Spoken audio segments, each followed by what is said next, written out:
जब धर्म हराउँछ, जब परम्परा तुड्छ, जब परिवारको आधार कमजोर हुन्छ, त्यसको परिणाम के हुन्छ?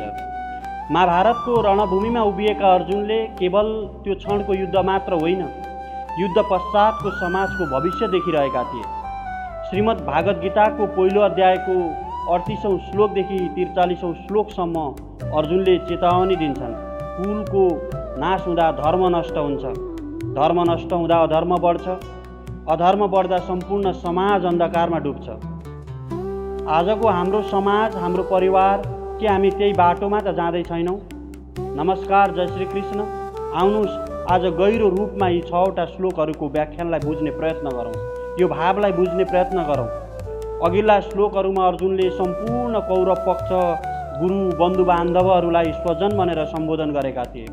यहाँ यो शङ्का हुन्छ कि जसरी तपाईँका लागि दुर्योधन आदि स्वजन हुन्, त्यसरी नै दुर्योधन आदिका लागि पनि तपाईँ स्वजन हुनुहुन्छ। स्वजनको दृष्टिले तपाईँ त युद्धबाट निवृत्त हुने कुरा सोचिरहनु भएको छ, तर दुर्योधन आदि युद्धबाट निवृत्त हुने कुरा नै सोचिरहेका छैनन्। यसको कारण के हो? यो के कारणले यस्तो हुन सक्छ भन्दै अर्जुन भगवान श्रीकृष्णका अगाडि 2वटा श्लोकहरू भन्छन्। यद्यप्येते न पश्यन्ति लोभोपहत चेतसः कुलक्षय कृतं दोषं मित्रदोहे च पातकं कथं न ज्ञेयमस्माभिः पापादस्मान्निवर्तितुं कुलक्षय कृतं दोषं प्रपश्यद्भिर्जनार्दन। हे जनार्दन, यद्यपि लोभले चित्तहरण भएका यी दुर्योधन आदिले कुलको विनाशबाट हुने दोष र मित्रहरूसँग गरिने द्रोहबाट लाग्ने पापलाई देखिरहेका छैनन्, तर कुलको नाशबाट हुने विनाशकारी परिणामहरूलाई स्पष्ट देख्ने हामीहरूले यस पापपूर्ण कार्यबाट बाँच्ने विचार किन नगर्ने? पहिलो श्लोकले के भनिरहेको छ भने हामीलाई जति मिलेको छ अझै थोरै किन नमिलोस्, यस्तै मिलिरहोस्। यस्तो धन, जमिन, घर, आदर, प्रशंसा, पद, अधिकार आदितर्फ बढ्दै गएको वृत्तिले हामीलाई राम्रो गर्दैन। यो वृत्तिको नाम नै लोभ हो। यस लोभ वृत्तिका कारण यी दुर्योधन आदिको विवेक शक्ति लुप्त भएको छ, जसले गर्दा उनीहरू यो विचार गर्न सकिरहेका छैनन् कि जुन राज्यका लागि हामी यति ठुलो पाप गर्न लागिरहेका छौँ, कुटुम्बहरूको नाश गर्न लागिरहेका छौँ, त्यो राज्य हामीसँग कति दिन रहनेछ? हामी त्यसको साथमा कति दिन रहनेछौँ? हामी सधैँ यो राज्य हराएर जानेछ भने हाम्रो यो के दशा होला? राज्य रहँदा रहँदै हाम्रो शरीर समाप्त भयो भने के दशा हुनेछ? किनभने मनुष्यले संयोगले जति सुख लिन्छ त्यसको वियोगको दुःख पनि उति नै भोग्नुपर्छ। संयोगमा त्यति सुख हुँदैन जति वियोगमा दुःख हुन्छ। तात्पर्य यो हो कि अन्तःकरणमा लोभ छाएका कारण यिनीहरूलाई राज्य नै राज्य देखिरहेको छ। कुलको नाश गर्नाले कति भयानक पाप हुनेछ त्यो यिनीहरूले देखिरहेका छैनन्। जहाँ लडाइँ हुन्छ वहाँ समय, सम्पत्ति, शक्तिको नाश हुन्छ। थरी थरीका चिन्ता र आपत्तिहरू आइलाग्छन्। दुई मित्रहरूमा पनि आपसमा खटपट पर्छ, मनोमालिन्य हुन्छ, कैयौँ प्रकारका मतभेदहरू हुन्छन्। मतभेद हुनाले वैरभाव हुन्छ। जस्तै द्रुपद र द्रोण दुवै बाल्यकालका मित्र थिए, परन्तु राज्य मिलेपछि द्रुपदले एक दिन द्रोणको अपमान गरेर त्यो मित्रलाई लत्याइदिए। यसले राजा द्रुपद र द्रोणाचार्यका बीचमा वैरभाव भयो। आफ्नो अपमानको बदला लिनका लागि द्रोणाचार्यले हामी पाण्डवहरूद्वारा राजा द्रुपदलाई परास्त गराएर उनको आज राज्य लिए। यसमा द्रुपदले द्रोणाचार्यको नाश गर्नका लागि एउटा यज्ञ गराए, जसबाट धृष्टद्युम्न र द्रौपदी दुवैजना पैदा भए। यसरी मित्रहरूसँग वैरभाव हुनाले कति भयानक पाप हुनेछ यसतर्फ यिनीहरूले देखिरहेका छैनन्। यहाँ एउटा महत्त्वपूर्ण बुझ्ने कुरा के हो भने आज हामीसँग जुन वस्तुहरूको अभाव महसुस भइरहेको छ, जुन वस्तुहरू हामीसँग छैन, ती वस्तुहरू बिना पनि हाम्रो जीवन चलिरहेको छ। हामी राम्रोसँग बाँचिरहेका छौँ, हाम्रो काम भइरहेको छ, तर कुनै संयोगले ती वस्तुहरू हामीलाई प्राप्त भयो र पछि कुनै अन्य कारणले ती वस्तुहरू हामीबाट छुटिए भने जब त्यो अभाव महसुस हुन्छ त्यो अभाव साह्रै दुःखदायी हुन्छ। तात्पर्य यो हो कि पहिले वस्तुहरूको जुन निरन्तर अभाव थियो त्यो त्यति दुःखदायी थिएन, तर जब प्राप्त भए ती अभाव भएका वस्तुहरू कुनै संयोगले प्राप्त भए र अनि फेरि उनीहरूसँग वियोग हुन पर्यो भने त्यसको पीडा ठुलो हुन्छ, त्यो दुःखदायी हुन्छ। यस्तो हुँदा पनि मनुष्य आफूसँग जुन वस्तुहरूको अभाव मान्छ ती वस्तुहरूलाई उसले लोभको कारण पाउने चेष्टा गरिरहन्छ। विचार गर्ने हो भने जुन वस्तुहरूको अहिले अभाव छ बीचमा प्रारब्ध अनुसार ती प्राप्त भए तापनि अन्त्यमा तिनको अभाव नै रहनेछ। अत हाम्रो त त्यही अवस्था हो जुन वस्तुहरू मिल्नुभन्दा पहिले थियो। बीचमा लोभका कारण ती वस्तुहरू पाउनका लागि केवल कठिन परिश्रम गऱ्यौँ, हामीले अत्यन्तै धेरै कठिन परिश्रम गऱ्यौँ, दुःख नै दुःख भोग्नु पर्यो। बीचमा वस्तुहरूको संयोगले जुन थोरै सुख भएको थियो त्यो त केवल लोभका कारण मात्र भएको थियो। यदि भित्री लोभ रूपी दोष नहुने हो भने वस्तुहरूको संयोगले मात्र सुख दिन सक्दैन। यसरी नै मोह रूपी दोष नहुने हो भने कुटुम्बहरूको सुख हुनै सक्दैन। लालच रूपी दोष नहुने हो भने सङ्ग्रहको सुख हुनै सक्दैन। तात्पर्य यो हो कि संसारको सुख कुनै न कुनै दोषबाट नै प्राप्त हुन्छ। कुनै पनि दोष नहुँदा संसारमा सुख हुनै सक्दैन। परन्तु लोभका कारण मानिसले यस्तो विचार नै गर्न सक्दैन कि यो लोभले उसको विवेक र विचारलाई लुप्त गरिदिन्छ। कथम न ज्ञेयमस्माभिः पापादस्मान् निवर्तितुं कुलक्षय कृतं दोषम प्रपश्यद्भिर् जनार्दन। अब अर्जुनले आफ्नो कुरा भन्नुहुन्छ कि यद्यपि दुर्योधन आदिले आफ्नो कुलक्षयबाट हुने दोषलाई र मित्रद्रोहबाट हुने पापलाई देख्दैनन् भने पनि हामीहरूले कुलक्षयबाट हुने अनर्थ परम्परालाई देख्नै पर्छ, जसको वर्णन पछि अर्जुनले 40औं श्लोकदेखि 44औं श्लोकसम्म गर्नुहुन्छ। किनभने हामी कुलक्षयबाट हुने दोषहरूलाई राम्ररी जान्दछौँ र मित्रहरूसँगको द्रोह वैरबाट हुने पापलाई राम्ररी जान्दछौँ। यदि ती मित्रहरूले हामीलाई दुःख दिन्छन् भने पनि त्यो दुःख हाम्रा लागि अनिष्टकारक छैन। कारण के हो भने दुःखले त हाम्रा पूर्व पापहरूको नै विनाश गर्दछ, हाम्रो शुद्धि नै हुनेछ। परन्तु हाम्रा मनमा यदि द्रोह र वैरभाव भयो भने त्यो मरेपछि पनि हामीसँगै रहनेछ र जन्म जन्मान्तरसम्म हामीलाई पाप गर्न प्रेरित गरिरहनेछ, जसले गर्दा हाम्रो पतन नै पतन हुनेछ। यस्तो अनर्थ गर्ने मित्रहरूसँग द्रोह पैदा गर्ने यस युद्धरूपी पापबाट बाँच्ने विचार किन नगर्ने? अर्थात् विचार गरेर हामी यो पापबाट पक्कै पनि बाँच्नुपर्छ। यहाँ अर्जुनको दृष्टि दुर्योधन आदिको लोभतर्फ गइरहेको छ। मतलब उनीहरूप्रतिको कौटुम्बिक स्नेह जो हुन्छ, आफ्नो मान्छेप्रति हुने माया जुन हुन्छ, त्यसमा आबद्ध भएर बोलिरहनु भएको छ। यसतर्फ उहाँको दृष्टि किन गइरहेको छैन भने यसको कारण उनीहरूले त्यो कर्तव्यलाई बुझिरहेका छैनन्। यो नियम हो कि मनुष्यको दृष्टि जबसम्म अरूको दोषतर्फ रहन्छ तबसम्म उसलाई आफ्नो दोष देखिँदैन। उल्टै एउटा अभिमान हुन्छ कि यिनीहरूमा त यो दोष छ तर हामीमा यो दोष छैन। यस्तो अवस्थामा उसले यो सोच्दैन कि यदि यिनीहरूमा कुनै दोष छ भने हामीमा पनि कुनै अर्को दोष हुन सक्छ। अरूको दोष यदि नभए तापनि अरूको दोष देख्नु यो त दोष छँदैछ। अरूको दोष देख्नु एवं आफूमा राम्रोपनको अभिमान गर्नु यी दुवै दोषसँगै रहन्छन्। अर्जुनलाई पनि दुर्योधन आदिमा दोष देखिरहेछ। उसले स्वजनहरूको मित्रद्रोहको कुलनाशको जुन भाव उसले पैदा गरेन त्यो महसुस उसलाई भइरहेको छैन भनेर उसमा दोष देख्नु पनि के हो भन्दा एउटा दोष नै हो। अर्जुन पनि दुर्योधन आदिमा दोष देखिरहेका छन् र आफूमा राम्रोपनको अभिमान भइरहेको छ। त्यसैले उनलाई पनि आफूमा मोहरूपी दोष देखिरहेको छैन। कुलक्षय हुनाले जुन दोषहरूलाई हामी जान्दछौँ ती दोषहरू कुन कुन हुन्, ती दोषहरूको परम्परा अगाडिका 5वटा श्लोकमा अर्जुन बताउँछन्। कुलक्षय प्रणश्यन्ति कुलधर्माः सनातनाः धर्मे नष्टे कुलं कृष्णम् अधर्मोऽभिभवत्युत।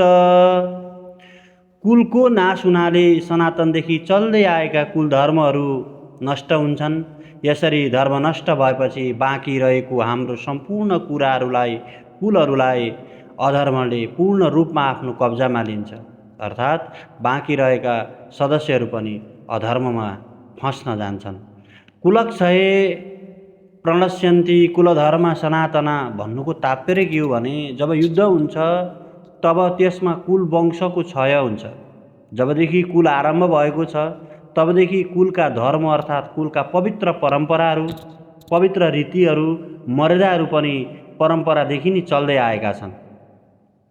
परन्तु जब कुलको क्षय हुन्छ तब सधैँदेखि कुलको साथमा रहने धर्म पनि नष्ट हुन्छन्।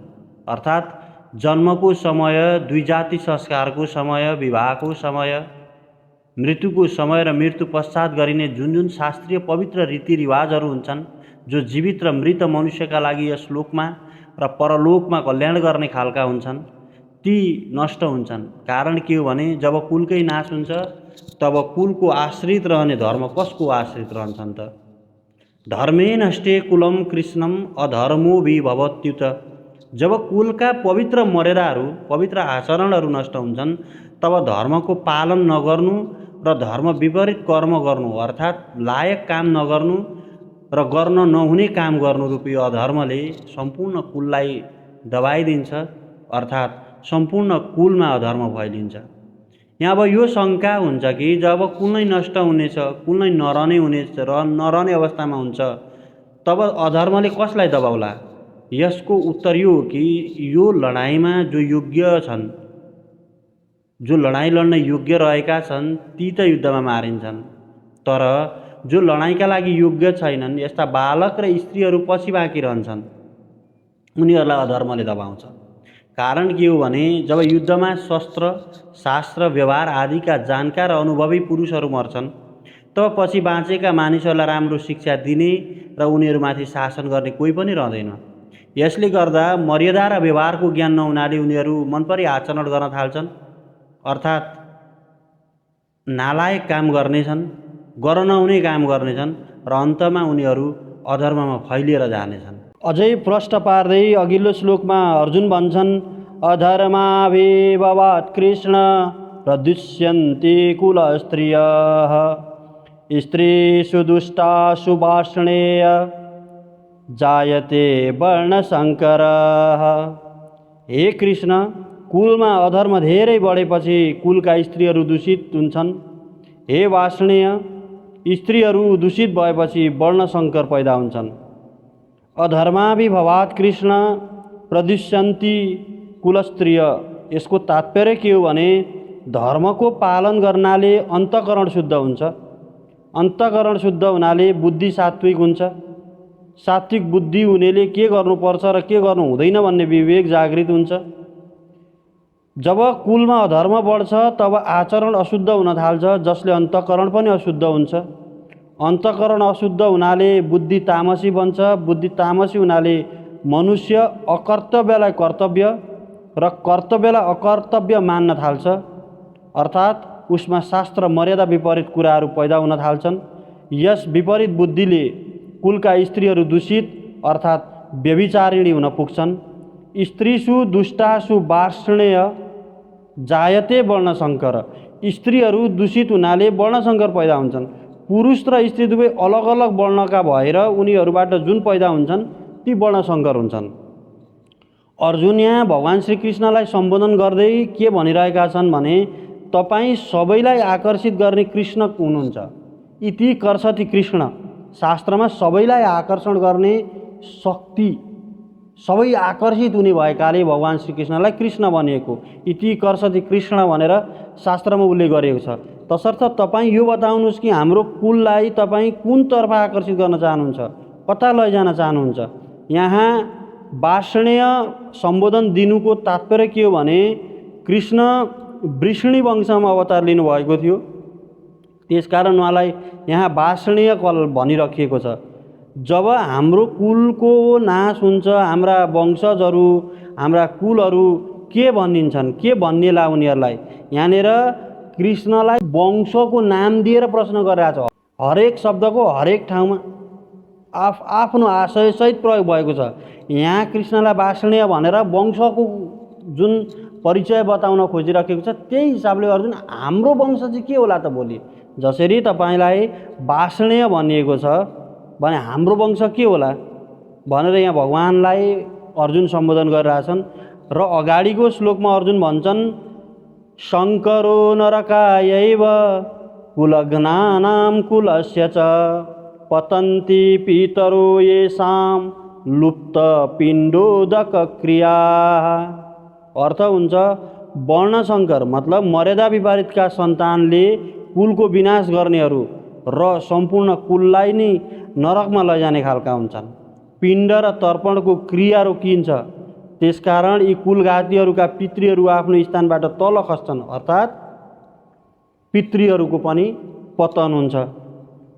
शङ्करो नरकायैव कुलघ्नानाम कुलस्य च भन्नुको तात्पर्य के हो भने वर्ण मिश्रणबाट पैदा भएका सन्तानहरूमा धार्मिक बुद्धि हुँदैन, जसले मर्यादाहरूको पालन गर्दैन, किनभने ऊ स्वयं बिना मर्यादा पैदा भएको हो। त्यसैले उसको आफ्नै कुल धर्म नहुने कारण उसले तिनको पालन पनि गर्दैन, बरु कुल धर्म अर्थात् कुल मर्यादा विरुद्ध आचरण गर्छ। यहाँनिर बुझ्नुपर्ने विषय के हो भने दुई अलग अलग कुल धर्मका मान्छेहरू मिस्यो भने त्यो कुल विनाश भएर जान्छ। फरक कुलबाट आएको मान्छेले फरक कुलको मान्छेहरूसँग फरक खालको व्यवहार गर्न थाल्छ। जस्तो मलाई मेरो कुलको, मेरो चाहिँ परम्पराको, मेरो धर्मको जुन वृत्ति ममा छ त्यो अर्को धर्मको मान्छेमा हुँदैन। तब म उसको धर्मप्रति अनुसरित हुन्न र ऊ मेरो धर्मलाई अनुसरण गर्दैन। यो भएपछि के हुन्छ भन्दाखेरि त्यो कुलहरू मिसिन्छन्, ती दुईवटा कुलहरू मिसिन्छन् र दुईटै कुलको बराबर पालना गरिँदैन, दुईटै कुलहरूको चाहिँ बराबर धर्म मानिँदैन र के हुन्छ वर्णसङ्कर पैदा हुन्छ। अब यसले जुन युद्ध भइरहेको छ, यहाँ जुन युद्धको व्यवहार हामीले युद्धको विषयमा कुरा गरिरहेका छौँ, यसले सम्पूर्ण कुलको संहार गरिदिन्छ। जब यो युद्धले सबै कुलको संहार गरिदिएपछि के हुन्छ भन्दा जहाँ कुलघातीहरू पैदा हुन्छन्, वर्णसङ्करले यस्ता कुलघातीहरूलाई नरकमा लैजान्छन्। केवल कुलघातीहरूलाई मात्र होइन, बरु कुल परम्परा नष्ट हुनाले सम्पूर्ण कुललाई नै उसले नरकमा लैजान्छ। यहाँ अर्को एउटा वाक्यांश प्रयोग भएको छ, पतन्ती पितरो येसाम लुप्त पिण्डोदक क्रिया, जसले आफ्नो कुलको नाश गरिदिएका छन्। यस्ता कुलघातीहरूले पितृहरूको वर्णसङ्करद्वारा पिण्ड र पानी नमिलेकोले पनि ती पितृहरूको पतन हुन्छ। श्राद्ध र तर्पण त हुँदैन, नभएपछि पितृहरूको पतन हुन्छ। कारण के हो भने जब पितृहरूलाई पिण्ड पानी मिलिरहन्छ तब उनीहरू त्यस पुण्यको प्रभावले उच्च लोकमा रहिरहन्छन्। तर जब उनीहरूलाई पिण्ड पानी मिल्न बन्द हुन्छ तब उनीहरूको त्यहाँबाट पतन हुन्छ, अर्थात् उनीहरू त्यो स्थितिबाट, त्यो लोकबाट तल झर्छन्। पितृहरूलाई पिण्ड पानी नमिल्नुको कारण यो हो कि वर्णसङ्करहरूको पूर्वजहरूप्रति आदर वृद्धि हुँदैन। यसकारण उनीहरूमा पितृहरूका लागि श्राद्ध तर्पण गर्ने भावना नै हुँदैन। यदि लोकलाजका कारण उनीहरूले श्राद्ध तर्पण गर्छन् भने पनि शास्त्रविधि अनुसार उनीहरूको श्राद्ध तर्पणमा अधिकार नहुनाले त्यो पिण्ड तर्पणको फल पितृहरूलाई मिल्दैन। यसरी जब पितृहरूलाई आदर बुद्धिले र शास्त्रविधि अनुसार पिण्ड जल मिल्दैन तब उनीहरूको आफ्नो स्थानबाट पतन हुन्छ। यहाँनिर भगवानलाई वासनीय भनेर सम्बोधन गरियो, यहाँनिर तर्पण क्रियाहरूको बारेमा सम्बोधन गरियो। आजको हालको समय अवस्थालाई मध्यनजर गर्दा हामीलाई यी सबै कुराहरू अवैज्ञानिक लाग्न सक्छन्, तर ध्यानपूर्वक हामीले आफूलाई निर्मम समीक्षा गऱ्यौँ भने हामीले यी सम्पूर्ण एक एक शब्दको रहस्य पत्ता लगाउन सक्छौँ। अघिल्लो श्लोकमा अर्जुन भगवानसँग भन्छन्, दोषैरेतै कुलघ्नानाम वर्णसङ्करकारकै उत्साध्यन्ते जातीय धर्मा कुलधर्मश्च शाश्वताः। अर्थ हुन्छ वर्णसङ्कर पैदा गर्ने यी कुलघातीहरूका दोषहरूले गर्दा सनातनदेखि चल्दै आएका कुल धर्महरू र जाति धर्महरू सधैँका लागि नष्ट भएर जान्छन्। यसको भाव के हो भने युद्धमा कुलको क्षय हुनाले कुलसँगै चल्दै आएका कुल धर्महरूको पनि नाश हुन्छ। कुल धर्मको नाशले कुलमा अधर्मको वृद्धि हुन्छ, अधर्मको वृद्धिले स्त्रीहरू दूषित हुन्छन्, स्त्रीहरू दूषित हुनाले वर्णसङ्कर पैदा हुन्छ। यसरी यी वर्णसङ्कर पैदा गर्ने दोषहरूले कुलको नाश गर्नेहरूको जाति धर्म पनि नष्ट हुन्छ। कुल धर्म र जाति धर्म के हो त? यहाँ बुझ्ने विषय के हो भने एउटै जातिमा एक कुलको जो अलग अलग प्रकारका परम्पराहरू हुन्छन्, अलग अलग मर्यादाहरू हुन्छन्, अलग अलग आचरण हुन्छन्। एउटै जातिभित्र पनि अलग अलग आचरण हुन्छन्। ती सबै त्यस कुलका कुल धर्म भनिन्छ। तिनीहरूलाई एउटै जातिका सम्पूर्ण कुलहरूको समुदायलाई लिएर जो धर्म भनिन्छ ती सबै जाति धर्म अर्थात् वर्ण धर्म भनिन्छ त्यसलाई, जो कि सामान्य धर्म हुन् र शास्त्रविधिले नियत छन्। यी कुल धर्महरूको र जाति धर्महरूको आचरण नहुनाले ती धर्महरू नष्ट भएर जानेछन्। यसरी आज हामीले यी 6वटा श्लोकहरूको व्याख्यानलाई सुन्यौँ। आज धेरै त्रुटिहरू भएको जस्तो मलाई महसुस भएको छ। मेरो अन्तरात्माले मलाई भनिरहेको छ धेरै त्रुटिहरू भएका छन्। भाष्यमा त्रुटि छैन, कतै कतै एउटा कुनै शब्दहरू व्याख्यानको शब्दहरूको उच्चारणमा त्रुटि भयो कि भन्ने मैले महसुस गरेको छु। यदि त्यस्तो हजुरहरूले कतै पाउनुभयो भने सप्रेम मलाई कमेन्टमा बताइदिनु होला। म अघिल्ला भिडियोहरूमा यस्तो कमजोरी नदोहोऱ्याउने प्रतिबद्धता हजुरहरूको माझमा राख्न चाहन्छु। युद्धको मैदानमा उभिएर विषाद भावमा अर्जुनले गर्दै गरेका प्रश्नहरूले पनि हामीलाई हाम्रो जीवनमा महत्त्वपूर्ण ज्ञानहरू दिइरहेका छन्। यहाँ म अर्जुनको भगवान श्रीकृष्णसँग गरिएका प्रश्नहरूको हाम्रो जीवनमा कति मेल खान्छ र यो हाम्रो जीवनका लागि कति उपयोगी छ र मानसिक शान्तिको स्रोत के हुने यसबाट के मिल्न सक्छ, यो 4वटा बुँदा हजुरलाई बताउन चाहन्छु। सबैभन्दा महत्त्वपूर्ण भनेको लोभको परिणाम बुझ्नुपर्छ। लोभले मानिसको विवेक जस्तो सही र गलत छुट्याउने जुन क्षमता हुन्छ त्यसलाई छोपिदिन्छ। कुनै पनि निर्णय लिँदा त्यो क्षणिक फाइदाको लागि हो कि दीर्घकालीन हितको लागि हो भनेर सोच्न जरुरी हुन्छ। त्यही भएर लोभको परिणाम बुझ्नुपर्छ, महत्त्वपूर्ण विषय। अब दूरदर्शिता भन्ने विषय छ यहाँ। यो कहाँनिर आउँछ भन्दा अर्जुनले युद्धको तत्कालको जित भन्दा पनि त्यसले पछि पितृहरूसम्मलाई गर्ने असर के हो भनेर बुझिरहेछन्। त्यसले भविष्यका पुस्ता, परिवार र समाजमा पार्ने नकारात्मक असरहरूलाई पनि हेरेका छन्। सफल जीवनका लागि आफ्नो कार्यले भविष्यमा पार्ने प्रभावबारे सोच्न जरुरी छ। क्षणिक सोच राख्यो भने भविष्य कुनै पनि मानेमा सुन्दर नहुन सक्छ। संयोगमा एक दुईवटा घटना राम्रो भयो भन्दैमा एक दुईवटा संयोगले समग्र सृष्टिको परिभाषा गर्न सक्दैन। संस्कार र मर्यादाको महत्त्व, यहाँनिर कुल, धर्म र सामाजिक मर्यादाले समाजलाई अनुशासनमा राखेका हुन्छन्। अनुशासन र मर्यादा बिनाको समाज वा परिवार बिस्तारै पतनतर्फ जान्छ। यो हामीले आफ्नो वरिपरि महसुस गर्न सक्छौँ। यो विषयलाई जुन घर, जुन समाज कुल, धर्म र सामाजिक मर्यादाभन्दा बाहिर बसेको छ, यदि कुनै पनि समाज सामाजिक मर्यादाभन्दा बाहिर छ भने त्यो समाज अपराधीकरणको दिशातर्फ अगाडि बढिरहेको हुन्छ। यो विषयलाई हामीले ध्यान दिन जरुरी छ। अब सबैभन्दा ठुलो महत्त्वपूर्ण विषय भनेको नैतिक उत्तरदायित्वको प्रश्न हो। अरूले गलत गरे भन्दैमा आफूले पनि त्यही बाटो रोज्नु हुँदैन। अर्जुनले यही भनिरहेका छन्। दुर्योधनहरूलाई त हामी मारिदा फाइदा हुन्छ, उनीहरूले यही सोचिरहेका छन्। उनीहरू हामीलाई मार्न आउँदैछन्, तर उनीहरूले गलत गरे भन्दैमा, उनीहरूको चेतनाले त्यो विषयसम्म पुग्न सकेन भन्दैमा हामी ज्ञानी जनले चाहिँ उनीहरूकै चेतनालाई चाहिँ पक्रेर त्यही किसिमको काम कार्यलाई प्रोत्साहन गर्नु हुँदैन भनेर अर्जुन भनिरहेछन्। उनी के भनिरहेका छन् भन्दा उनीहरूले दोष देखेनन् तर हामीले त देख्न पर्छ नि त भन्ने अर्जुनको जुन तर्क छ हामीलाई आफ्नो नैतिक जिम्मेवारी बोध गराउँछ। यो शब्दले, यो पुरै श्लोकले हामीलाई त्यो नैतिक जिम्मेवारीको बोध गराउँछ। अरू कसैले गलत गर्यो भन्दैमा हामीले उसलाई त्यही बाटोमा पछ्याउनुपर्छ भन्ने अर्थ राख्दैन। यो नैतिक उत्तरदायित्वको सबैभन्दा ठुलो ज्ञान यी श्लोकहरूले हामीलाई दिएका छन्।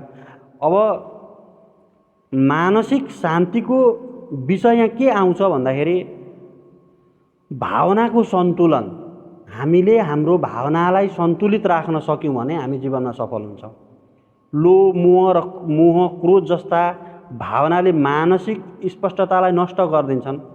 मानसिक शान्तिका लागि यी संवेगहरूलाई नियन्त्रणमा राख्नुपर्छ ताकि हाम्रो निर्णय गर्ने क्षमता प्रभावित नहोस्। लोभले, मोहले, क्रोधले प्रभावित भएर हामीले कुनै पनि निर्णय गऱ्यौँ भने त्यो निर्णय कालान्तरमा प्रतिकूल बन्न सक्छन्।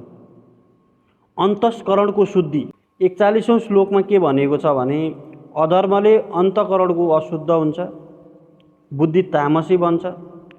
सात्विक विचार र धर्मपूर्ण आचारले के हुन्छ भन्दा मनलाई सफा र शान्त राख्न मद्दत गर्छ। यहाँनिर अर्को सबैभन्दा ठुलो महत्त्वपूर्ण विषय के छ भन्दा स्वमूल्याङ्कन। अरूको दोष देख्नु र आफ्नो दोष चाहिँ नदेख्नु मानसिक अशान्तिको सबैभन्दा ठुलो कारण हो। अरूलाई औँला ठड्याउनु अघि आफ्नो मनभित्रको कमजोरीलाई चिन्न सक्यो भने मन आफै शान्त भएर जान्छ। तपाईँमा उसले तपाईँलाई जुन व्यवहार गर्यो, जुन अवगुण तपाईँप्रति फ्याँक्यो, यदि त्यो अवगुण तपाईँ आफैभित्र विद्यमान छ भने तपाईँ शान्त भइहाल्नुहुन्छ। त्यही भएर स्वमूल्याङ्कन महत्त्वपूर्ण पक्ष हो। यदि तपाईँ सकारात्मक भावमा हुनुहुन्छ, तपाईँसँग सगुणहरू छन् भने त अरूको दुर्गुणले तपाईँलाई प्रभावै पार्दैन। मानसिक शान्ति नै स्वतः हुने विषय भयो। अर्को सबैभन्दा महत्त्वपूर्ण विषय के हो भने यदि उता पनि दुर्गुण छ र तपाईँ पनि दुर्गुण छ भन्ने हुने बित्तिकै के हुन्छ भन्दा हामी दुवैजना उस्तै भन्ने भाव पनि आयो भने फेरि पनि मानसिक शान्ति हुन्छ, मान्छेमा अन्तर्द्वन्द्व सिर्जना हुँदैन। आशा र आसक्तिबाट मुक्ति। 42औं श्लोकको व्याख्यामा मैले भने भौतिक वस्तुको संयोगमा सुख र दुःख दुइटै हुन्छ, तर विषय के हो भने त्यो संयोगले जति सुख दिन्छ त्यो वियोगले त झन् ज्यादा दुःख दिन्छ। वस्तु वा परिस्थितिमा धेरै आसक्ति नराख्दा वियोगको समयमा हुने मानसिक पीडाबाट बाँच्न सकिन्छ। हजुरहरूलाई मेरो व्याख्यान कस्तो लाग्यो? मन पर्यो भने एउटा लाइक, एउटा सेयर, एउटा कमेन्ट गरिदिनु होला, सब्सक्राइब गरिदिनु होला च्यानललाई। र भगवान् श्रीकृष्णको अनुकम्पाले आजको मितिसम्म म निरन्तर रूपमा भिडियो लिएर हजुरहरूको माझमा उपस्थित भएको छु। हजुरहरूको आशीर्वाद, हजुरहरूको प्रेरणा, हजुरहरूको सद्भाव र मायाले र भगवान् श्रीकृष्णको अनुकम्पाले म अघिल्लो भिडियोमा फेरि हजुरहरूको माझमा साक्षात्कार गर्ने प्रतिबद्धता जाहेर गर्दै हजुरहरूको माझबाट बिदा हुन चाहन्छु। भगवान् पशुपतिनाथले हामी सबैको कल्याण गर्नुहोस्। जय श्री कृष्ण।